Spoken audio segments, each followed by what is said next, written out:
வணக்கம். நேற்று Nifty features 57.75 58ன்னு வச்சுங்களேன் பாசிட்டிவாக வந்து க்ளோஸ் ஆச்சு. இன்ட்ராடே ஸ்விங் ஓரளவுக்கு டீசெண்டாக அரௌண்ட் 80 பாயிண்ட்ஸ் பக்கமாக இருந்துச்சு. பட் இதெல்லாம் முக்கியம் கிடையாது, மார்க்கெட் ப்ரீமியமில் இருக்குது. இன்னைக்கு ப்ரோக்ராம் ஃபுல்லாக கவனித்து பாருங்கள், நிறைய விஷயங்கள் நுணுக்கமான விஷயத்த இன்னைக்கு பார்க்கலாம். 95 பாயிண்ட்ஸ் வந்து ப்ரீமியமில் இருக்குது. பேங்க் நிஃப்டியை பொறுத்த வரைக்கும் ரொம்ப ஃப்ளாட்டிஷாக இருந்துச்சு. தோ இன்ட்ராடே ஸ்விங் வந்து ஆல்மோஸ்ட் 356 பாயிண்ட். நினச்சி பாருங்க, 356 பாயிண்ட். பட் க்ளோஸ் ஆனது வெறும் 25 பாயிண்ட். ஸோ வெள்ளிக்கிழமை இன்னைக்கு ஒரு மெகா ரேலி நடந்ததுக்கு நேற்று அப்படி ஒரு ரெஸ்ட் எடுத்திருக்கு. ஒன்று. ரெண்டாவது வந்து 230 பாயிண்ட்ஸ் வந்து ப்ரீமியமில் இருக்குது. 229 பாயிண்ட்ஸ் ப்ரீமியமில் இருக்குது.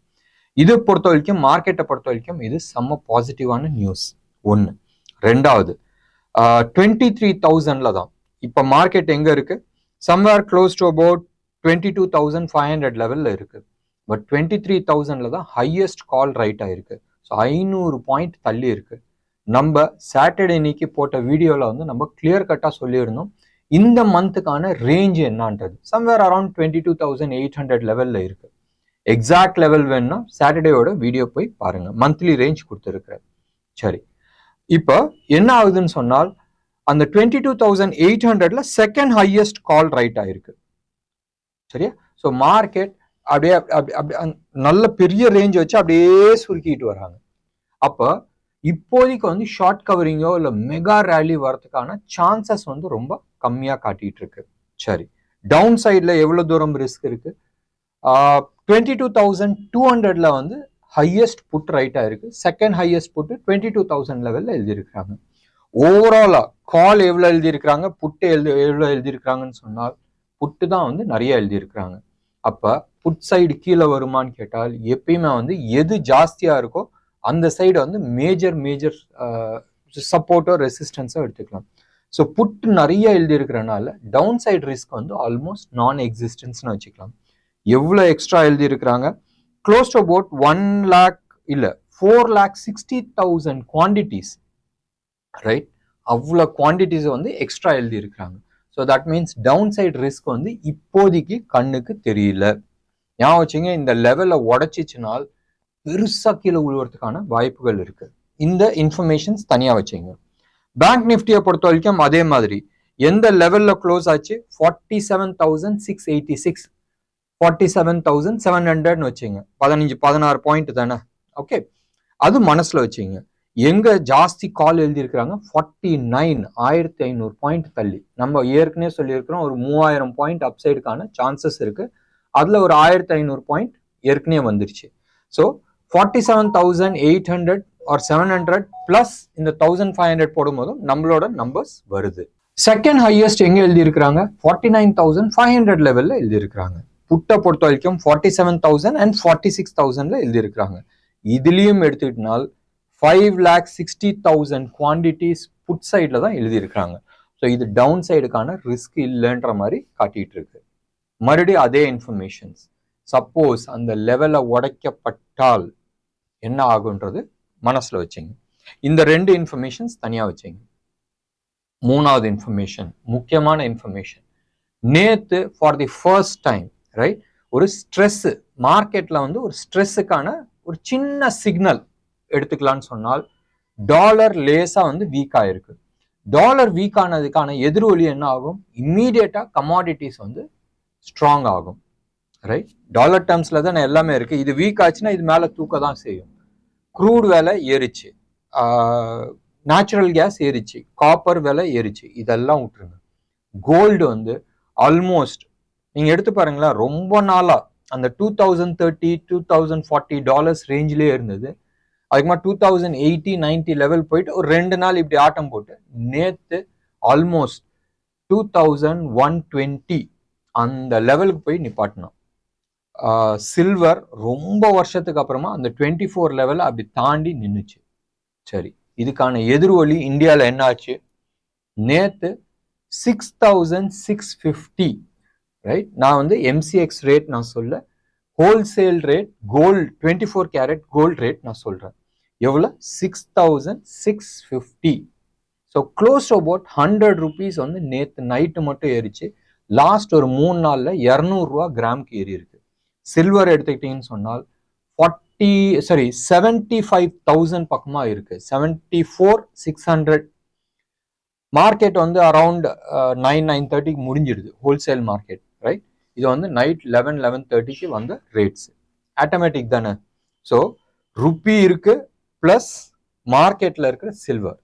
இன்னைக்கு மார்க்கெட்டோட நிலவரம் என்னதுன்றது அரௌண்ட் 11-11:30 பக்கமா உங்களுக்கு தெரியும்.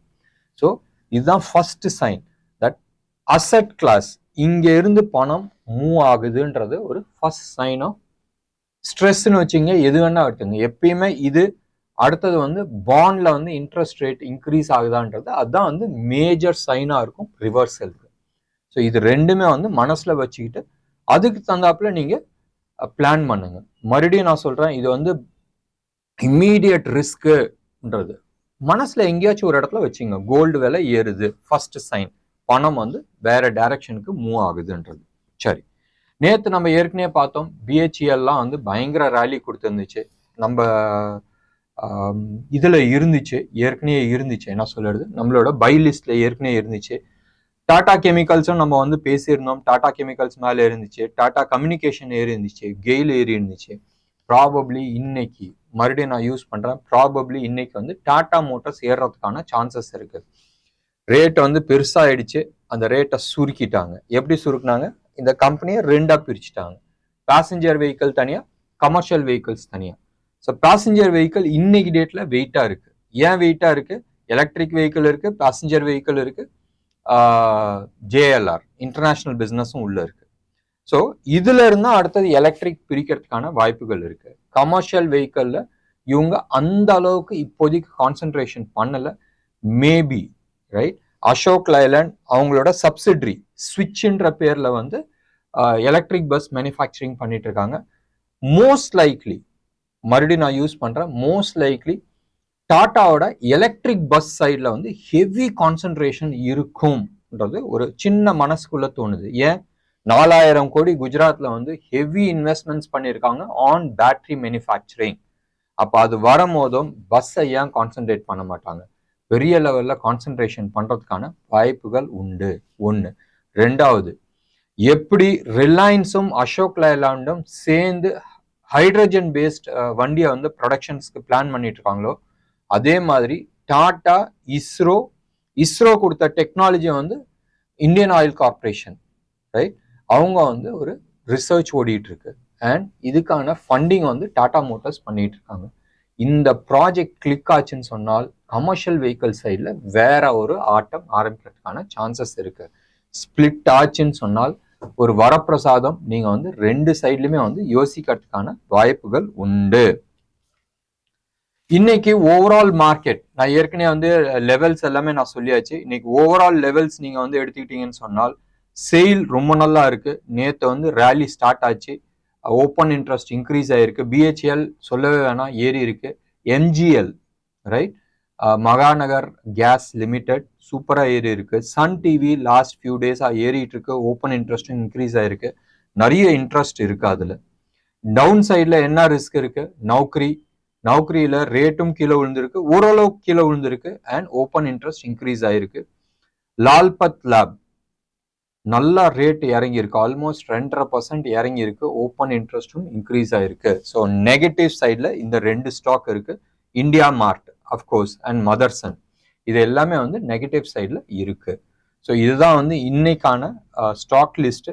நான் வந்து அந்த ஸ்டாக் வாட்ச் லிஸ்ட் நான் சொல்லுவேன், அது எல்லா நாளுமே இருக்காது, அண்ட் சில நாட்கள் தான் இருக்கும். ஸோ அந்த டேட் வந்து நான் சொல்றேன், ரைட்.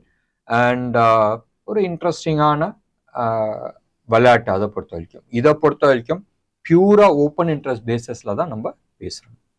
என்ன நேயர்களே, இன்னைக்கு ப்ரோக்ராம் உங்களுக்கு பிடிச்சிருந்துச்சுன்னா லைக் பண்ணுங்க, ஷேர் பண்ணுங்க, டெஃபினட்டா உங்களோட கமெண்ட் பாக்ஸ்ல கொடுங்க. நன்றி, வணக்கம்.